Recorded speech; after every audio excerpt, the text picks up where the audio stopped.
Meski sudah berstatus sebagai tersangka, Ketua KPK nonaktif Firly Bahuri belum juga ditahan oleh Polda Metro Jaya. Berbagai pihak mendesak polisi untuk segera menahan Firly agar tidak melarikan diri dan menghilangkan barang bukti. Akankah polisi sanggup mengusut tuntas puncak kejahatan korupsi ini? Publik menantinya.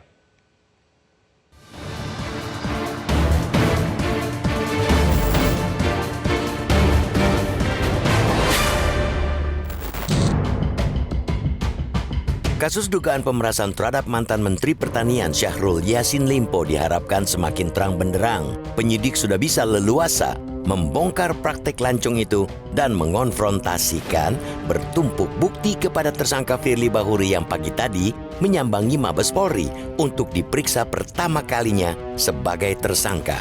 Segala keistimewaan yang sebelumnya melekat di diri Firly kini sudah ditanggalkan karena ia sudah nonaktif.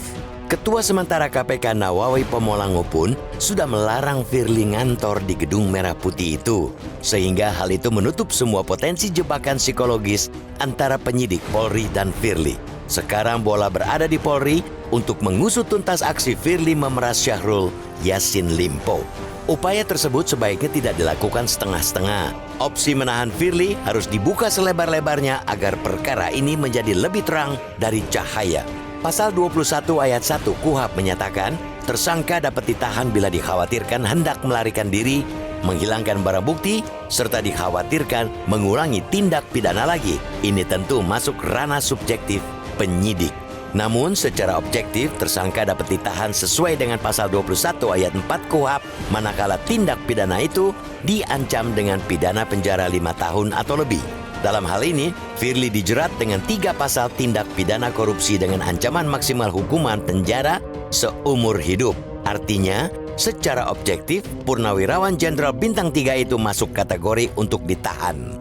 Penahanan terhadap Firly semakin urgen mengingat pemerasan merupakan puncak atau embahnya kejahatan korupsi dari 30 bentuk korupsi yang terbagi ke dalam 7 kategori.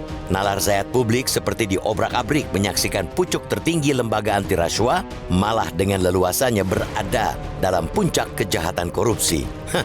Ini tentu tidak bisa dibiarkan sehingga upaya menahan Firly dan mengusut tuntas kasus ini menjadi satu-satunya pilihan. Publik berharap penyidik yang bertugas di lantai 6 Direktorat Tindak Pidana Korupsi atau Ditipidkor Bareskrim Polri tidak mengulur-ngulur penahan tersebut. Apresiasi akan diberikan setinggi-tingginya karena penyidik berani bertindak sesuai KUHP.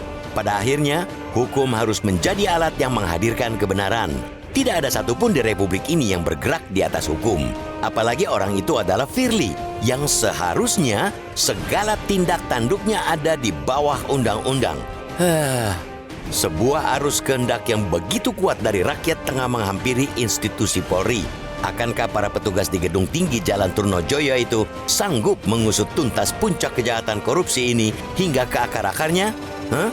Publik amat menaruh harapan besar kepada Anda, Pak Polisi. Jelajahi cara baru mendapatkan informasi. Download Metro TV Extend sekarang.